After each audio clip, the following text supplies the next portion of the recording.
Hey y'all, I am back from my trip to Portugal and Spain to do the Camino de Santiago, and I have a lot to talk about. So let's get into it. My overall thoughts are that this was easily one of the hardest things that I've ever done in my life. And I am just so proud of myself for pushing through. It's really difficult to wake up day after day after day and continue to walk when your body feels like it's been hit by a truck, your feet are killing you, your back is killing, like you would genuinely rather do anything else than walk. And I did it.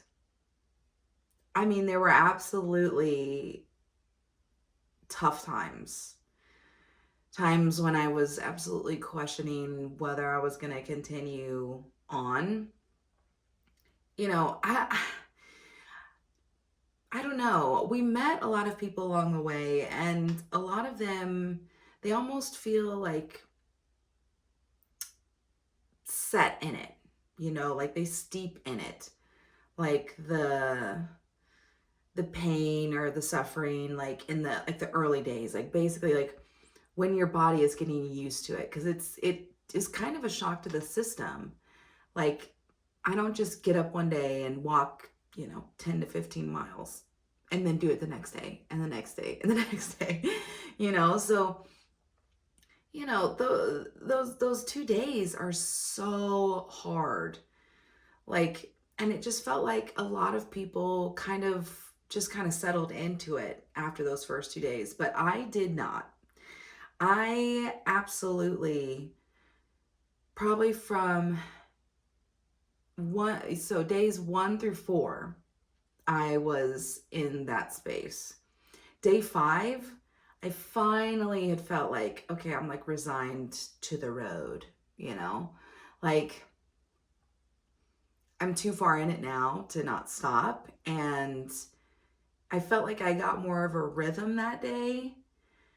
And then day 6, which was our last day, that was a really hard day. But at at that point on day 6, when you're like, oh my gosh, this is the last day, every step I took, it was like last day, last day, last day.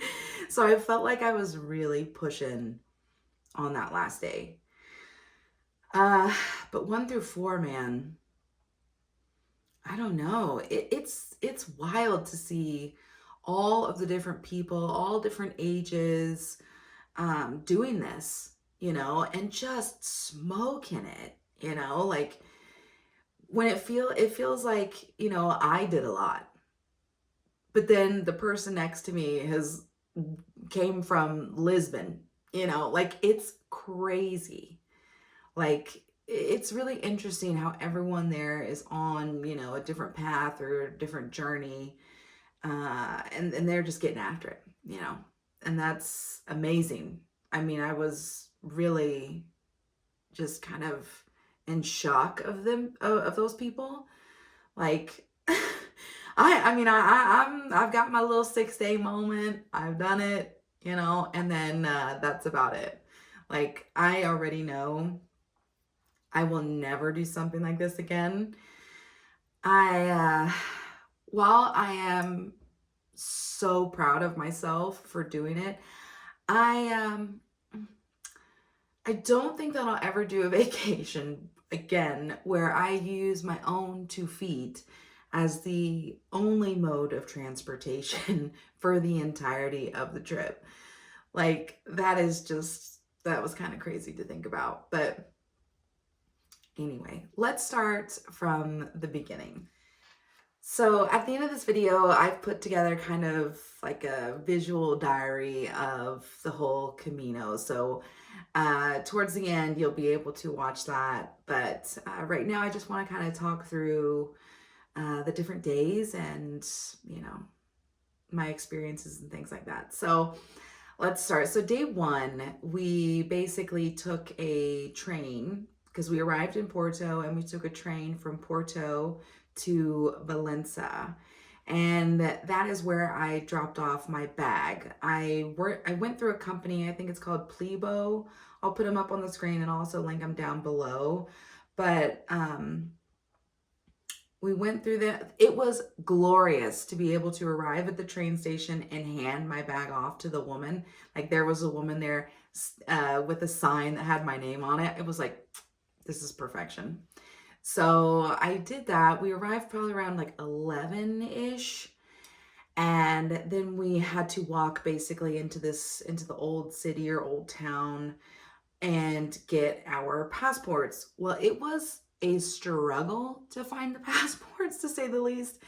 I mean, we meandered probably an hour and a half around this little town trying to figure out where we get the passports. But finally, we did.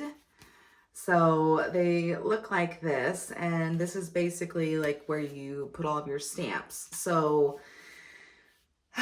once we got these, walking sticks were out and it was time to go. So we probably started walking around 1-ish. And, you know, from where we started, basically walk across this bridge, and it's basically at the border with Portugal and Spain. Like directly when you get to the other side of that bridge, you have like the sign that's like Spain, welcome to Spain, yada, yada. Okay. So we started walking, and, you know, it's the first day, so you're feeling a bit more energized, you know, and excited to get started and all those things. But very quickly, it became the worst day on the Camino. Like even at the end, even my cousin and her mom, we all maintained that the first day was absolutely the worst, because like we were so ready to get started at round 1, right? Right after we get the passports, it's like, okay, like let's go, like let's start, you know, getting some distance in. But that was lunchtime, and we absolutely should have just stopped and ate before we left. And that was a mistake. So we would go through, you know, we're starting, you know, through the little farmlands and these little, you know, small quiet towns and things like that. And we're like, you know, we'd see a place and it's just like, like, let's just keep going. You know, we can eat at the next place, right? And it became like that, like kept pushing it forward. Like, well, the next one, the next one, the next one. And finally, it was probably like 3 o'clock, maybe a little after 3 in the afternoon.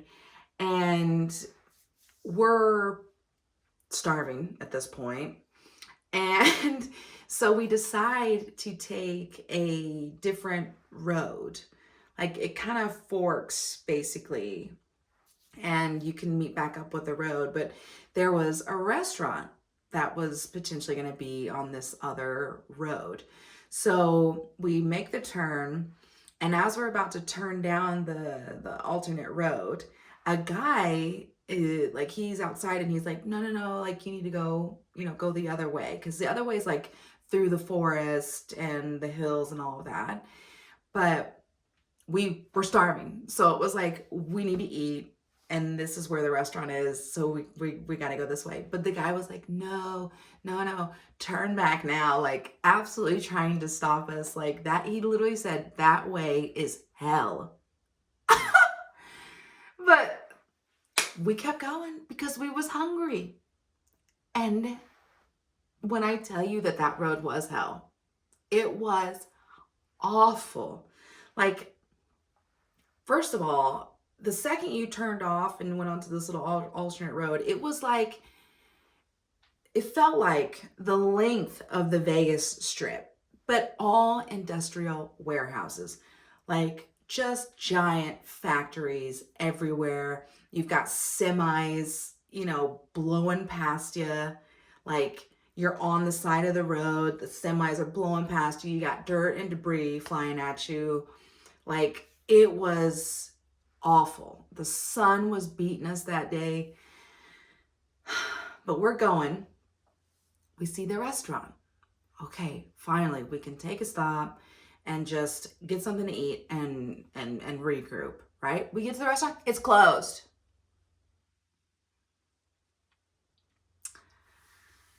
So we sit for a bit, use the bathroom, and just got back at it. At that point, we were so far onto that road that it would be ridiculous for us to turn, like to basically double back and then go down go the route that's through the forest. But when I tell you that this road, it felt almost like an illusion. Like it was just a straight road that just looked like it went on forever. And it was brutal to push through that. And we're hungry, we're feeling dehydrated, like we just were so unprepared for that day. But we made it in, and that first day we went from Valença to Operinho. So we went from Valença all through Tui to Operinho, and we got to our place, right? Oh. And honestly, when we got there, it was very much like, what have I done? Like, how am I going to do this for another 5 days? Like, that sucked. But one thing that I will say absolutely saved my life, and I highly recommend if you are going on the Camino to get, is a foot roller. So this, all three of us used this every single night, morning and night. We were rolling our feet on this, and it was so nice. I'm telling you, this is a game changer. You need to get one of these if you're gonna do the Camino. Like, I 100% recommend. I got this one on Amazon, and it's not too big.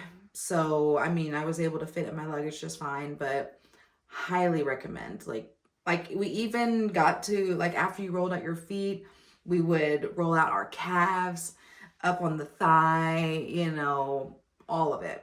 Like, get you one of these. So, yeah, the first day we get in, you know, we all basically, we do rapid fire showers, and then we passed out for a couple hours, got up, had dinner, and then then moved on to day 2. So day 2, we went from Operinho to Redondela. And this was another hard day. We started very early in the morning, and this was probably the first day where we actually saw other pilgrims that were with us. This day was a lot of, I don't know how to describe it. I was digging deep. Because, like I said before, like, you wake up and it's like, oh, like my back hurts. You can barely walk. Like, it's tough. It's tough. And, you know, overall, day 2 was also not a great day, but it was similar to the first day. We absolutely did plan, like, that night when we got to the hotel in Operinho. It was like, listen, we cannot have another day happen like the first day, you know, where we didn't eat when we were supposed to and plan in breaks. So the second day, we absolutely, like, looked up, you know, where's the halfway point? Where, you know, how long is it going to take us to get there? Where can we eat in those areas? Like, all of those things, that we were so much more prepared. You know, planning in breaks to just sit, have a little coffee, get some water, or a little, you know, snack or something like that. So that definitely got a bit better, and it made day 2 a bit better, but it was tough. The second day, we got into Redondela probably around, I want to say, like 2 or 3. So that was another big change from day one, because like by the time we got into O Perino that first night, it was like 7 p.m. or something. Like it was so late. And so that was another thing. It was like, we're going to be getting up early, like probably around 6 a.m., leave at 7, and then we'll get into wherever we're going probably around 2, 3 o'clock in the afternoon. So then you actually have some time to like just rest, you know? So we got into Redondela and we stayed at this really cute place. And, you know, we got in and, you know, again, showered, we napped for a few hours and got some food, and that was it. You know, the second day wasn't very eventful. It was just more of like a mental game. And that's something I'll just say in general, is that the Camino is as much of a physical game as it is a mental game. Like the mental strength that it takes is a lot. Like to just push yourself, you know? So we got into Redondela, ate, showered, settled in, and we got ready for the third day. So the third day, I was really feeling it. So we went from, what was it? It was Redondela to Pontevedra. And this day I was absolutely feeling it. Like my foot was really starting to kick up. So like the first 2 days, like I was being super cautious and being super aware of how my foot felt, and walking and, you know, stepping over rocks and, you know, all kinds of things. But it felt all right. You know, it was okay. The third day, it was tapped. It was just like, it's really starting to like kick up and I can feel it. So I ended up doing, I think it was like 9.3 or 9.5 something miles that day. And it was one of those days where it just feels like you're just going uphill all day. And it was like over rocks, over boulders, you're on gravel, you're on pavement. Like it is not, the Camino is not just like a flat paved road that you follow the entire time.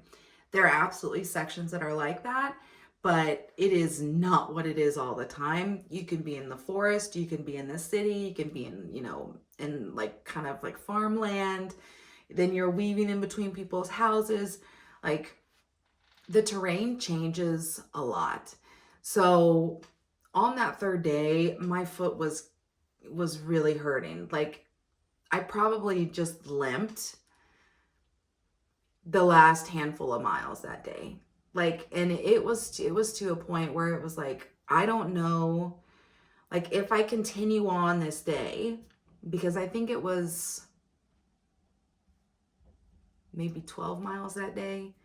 In the video, you'll see the distances, but I made it probably 9.5 miles. And when we got to a place to sit down, I was like, I'm done.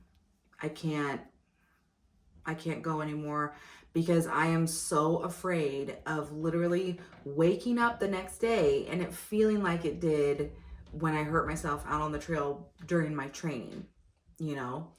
So when we're at the place to stop, I got a taxi, and I took a taxi to our hotel that night. I ended up taking a taxi 2 days. So day 3 and day 4, right?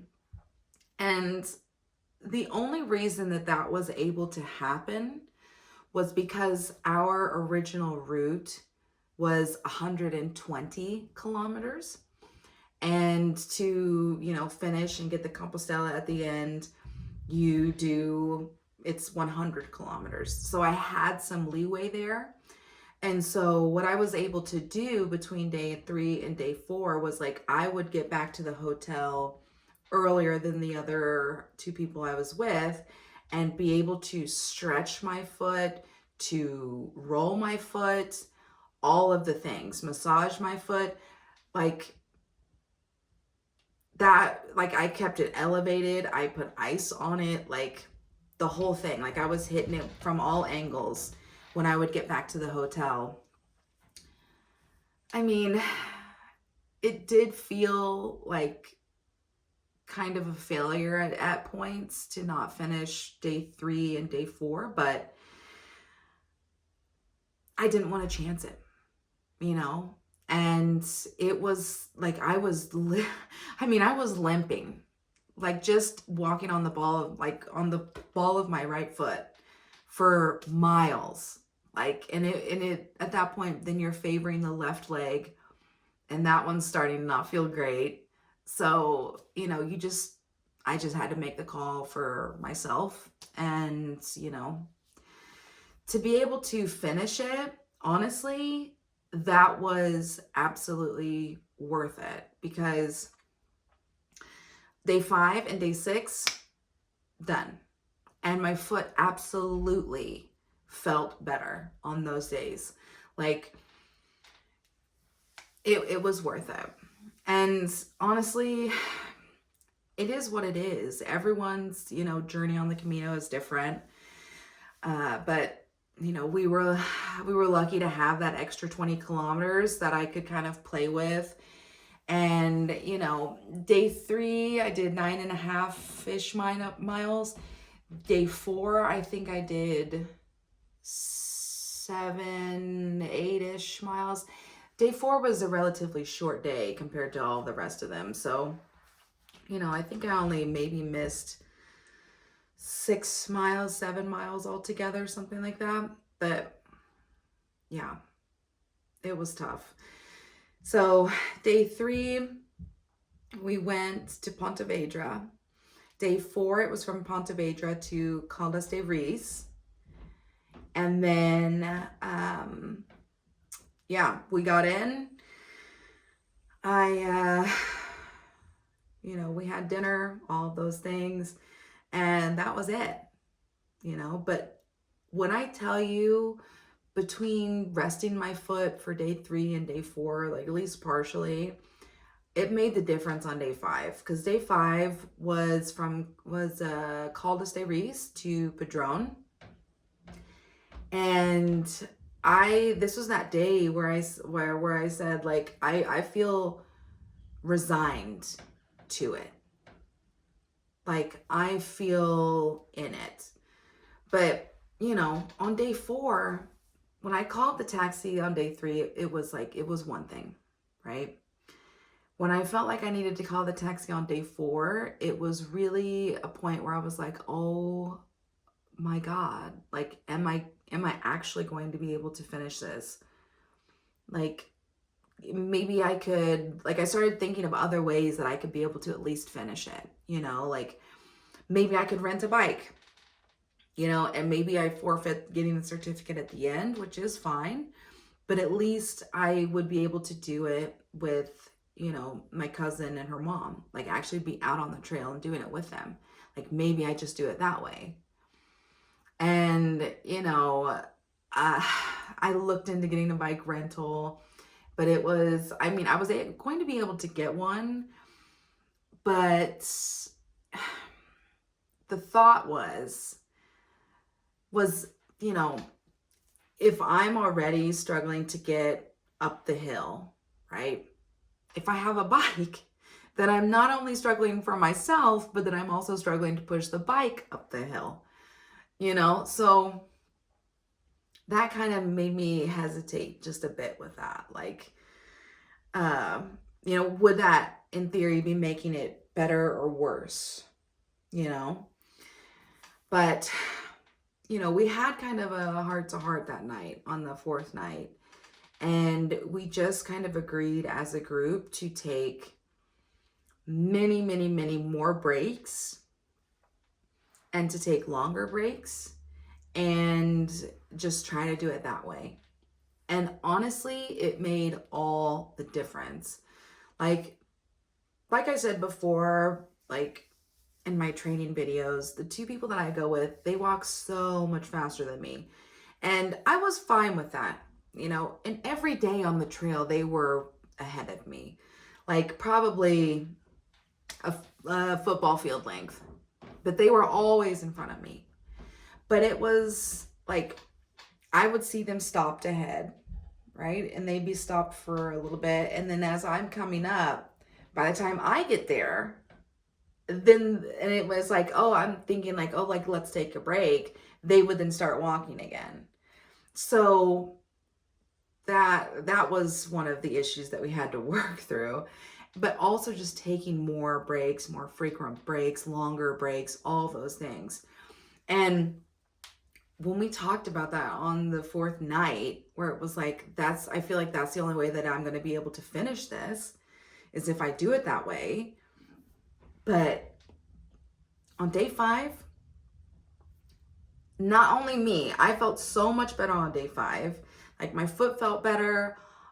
That was already a huge win. But the having more breaks and longer breaks, both my cousin and her mom were like, this was the best day. Like the best day yet on the trail because of that.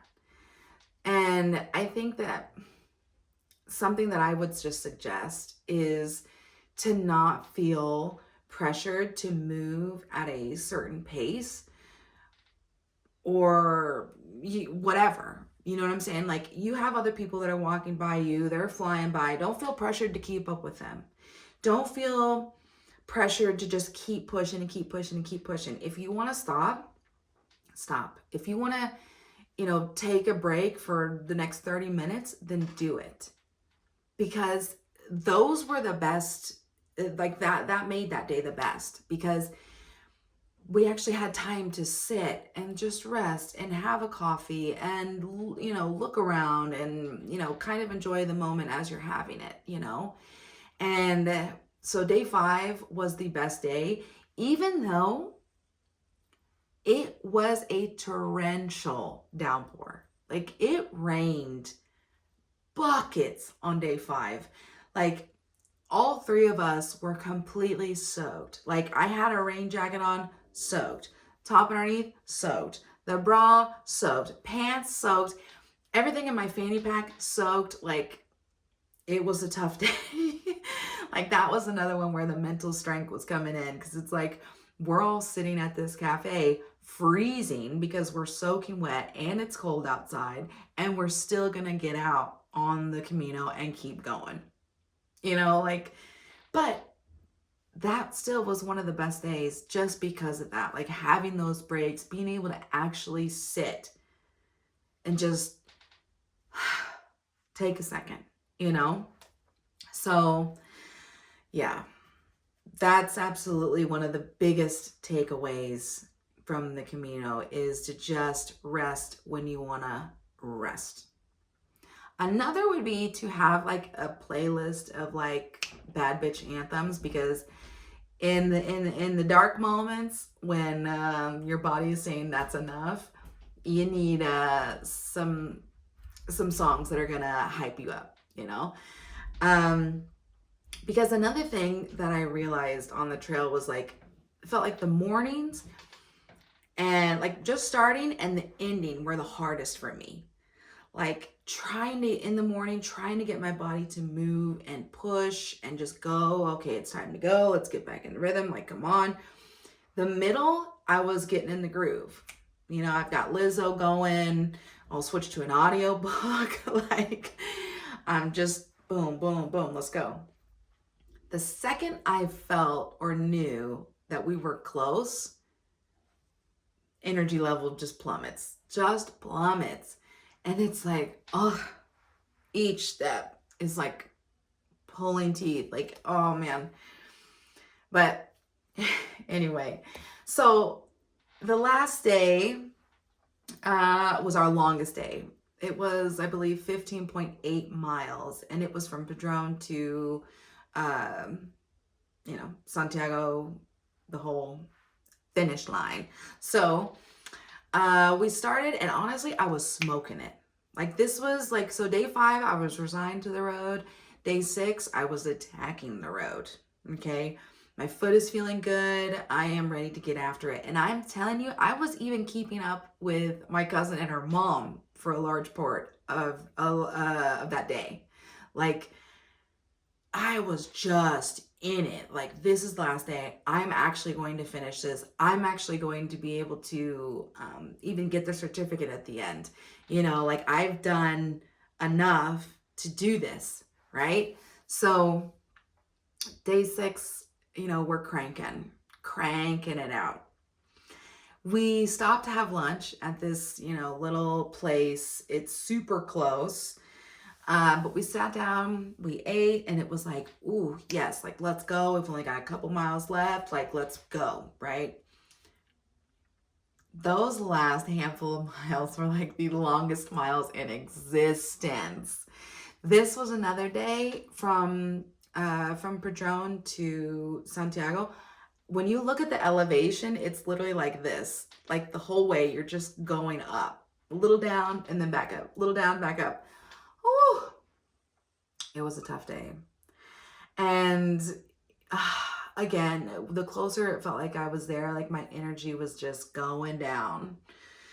And yeah, finally we got there and we walked in, and it was really sweet to, like, also see people that you had seen out on the trail, right? Like, just people you may have even seen in passing, like people I didn't have a conversation with, nothing like that, but you see that they're also finishing. And so, like, that's a really sweet moment.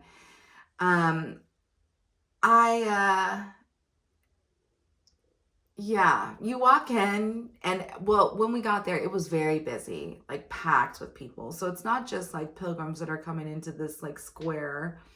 It's, other tourists and other people, and then people who live there, and they're walking through and, minding their business.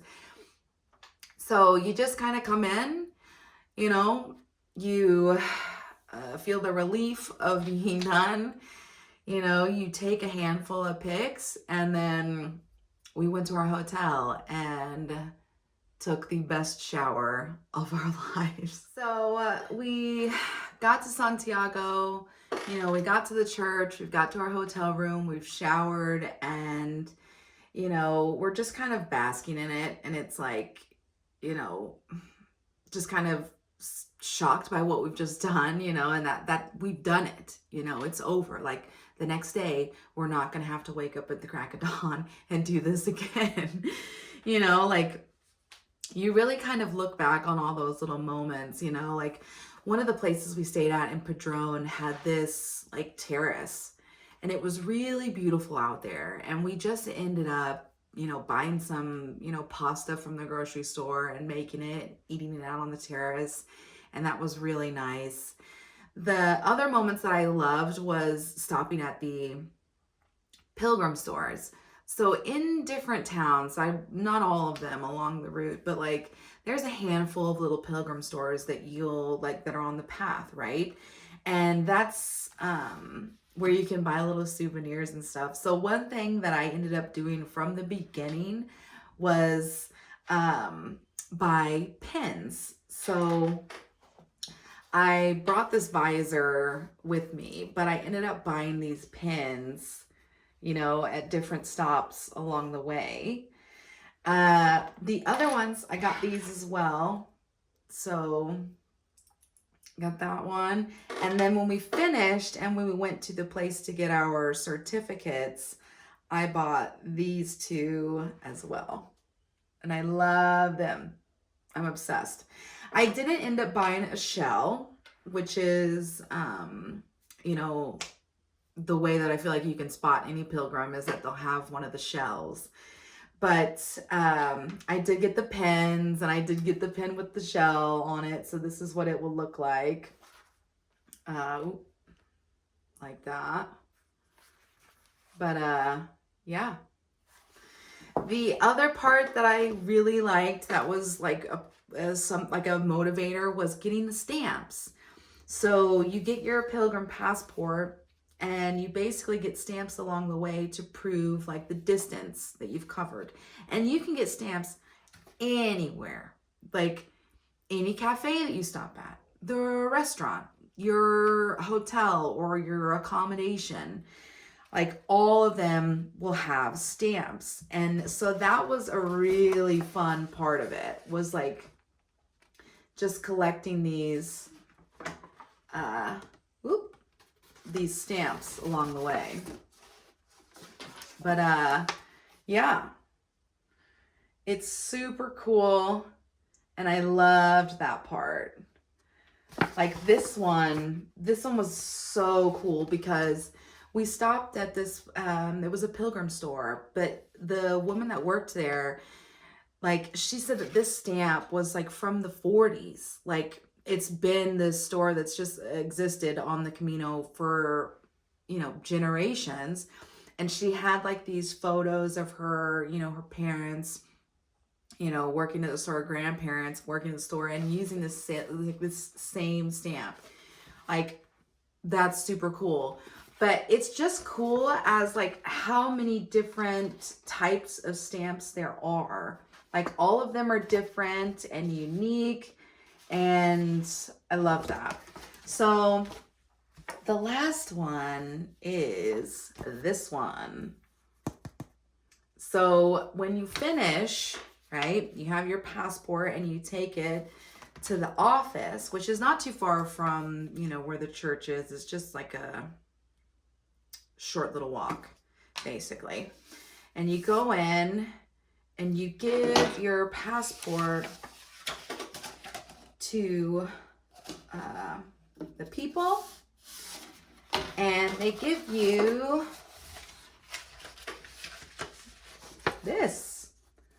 So this is the Compostela. So this is, showing that you've done the Camino.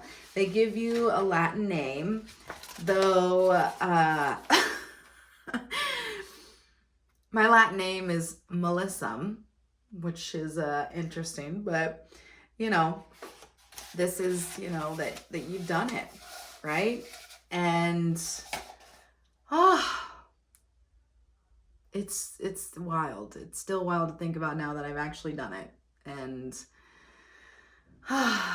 just, now that you're out of it, you get to really kind of reflect on all of everything that you went through, and just the little moments and the in-betweens, those types of things. But just also that this was absolutely a physical challenge for me, and that I still did it. Like, I still did the allotted, distance that was required.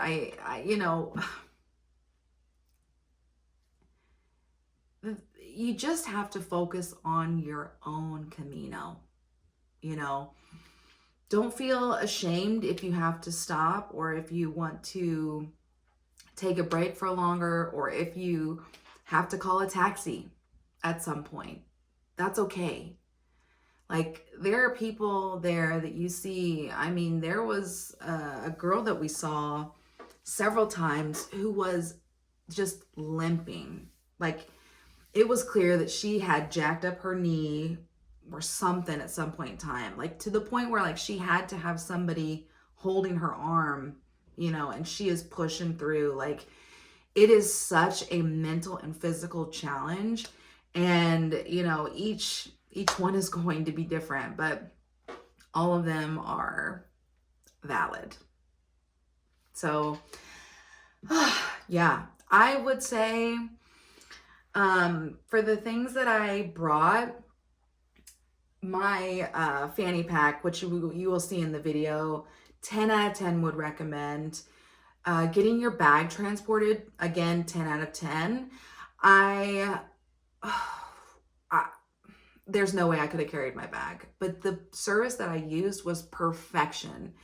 Anytime, wherever we were arriving, like, our bags were already in the accommodation, and then in the morning they'd pick them up, take them to the next place. I got a text when they would pick up my bags and drop them off.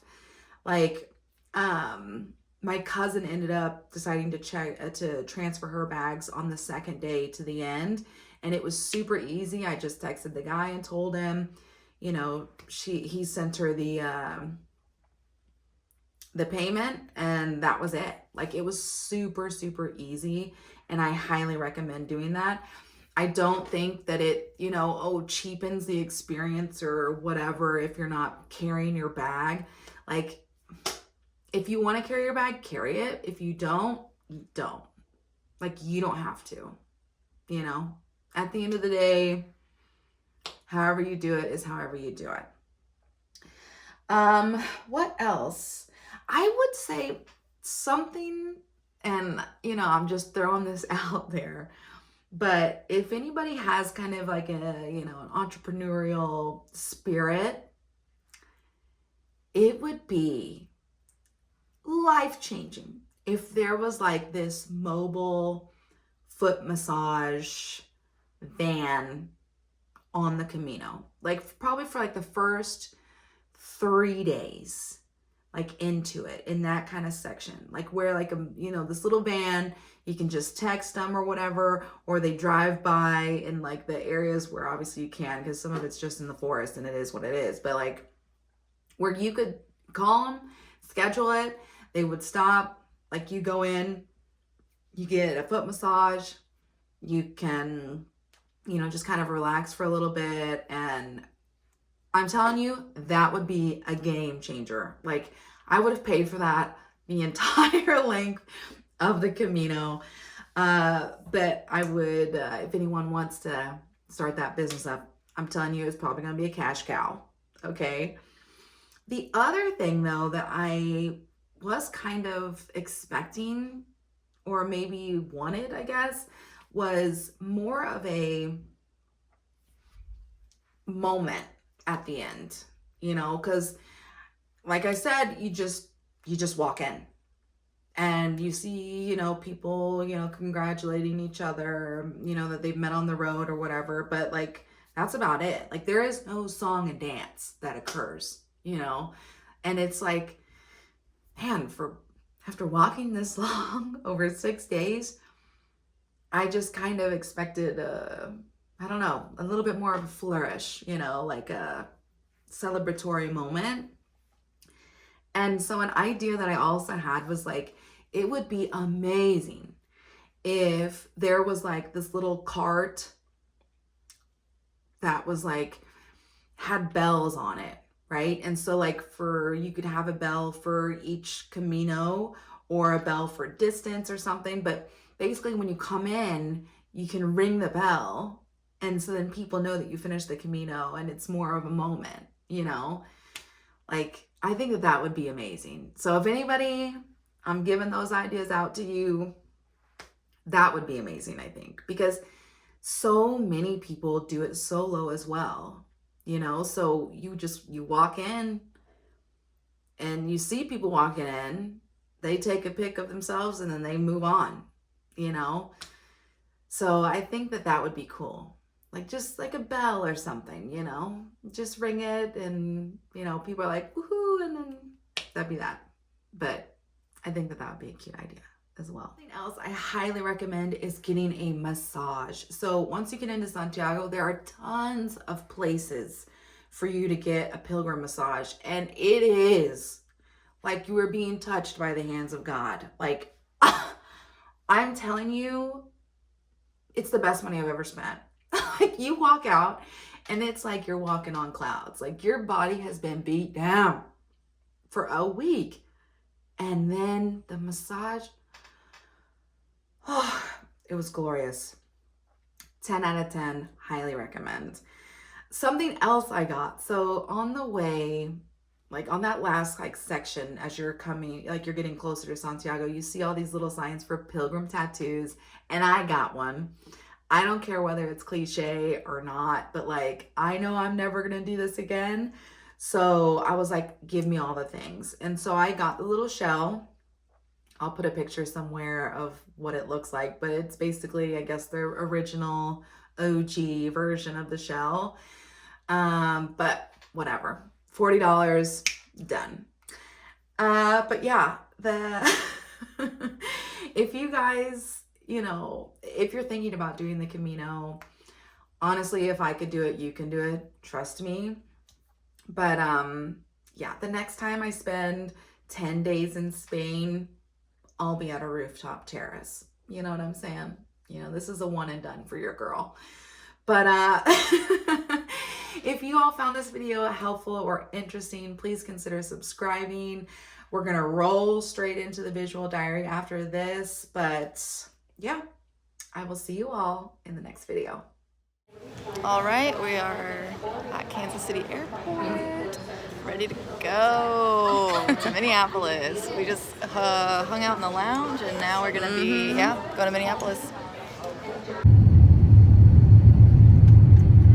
All right, we made it to Porto.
How you feeling? I'm okay. I'm ready to descend the mountain that we spent the entire morning climbing. Yeah. Feet are burning, knees are weak right now. How you feeling? Exactly what she said. And me, I live to see another day.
guys.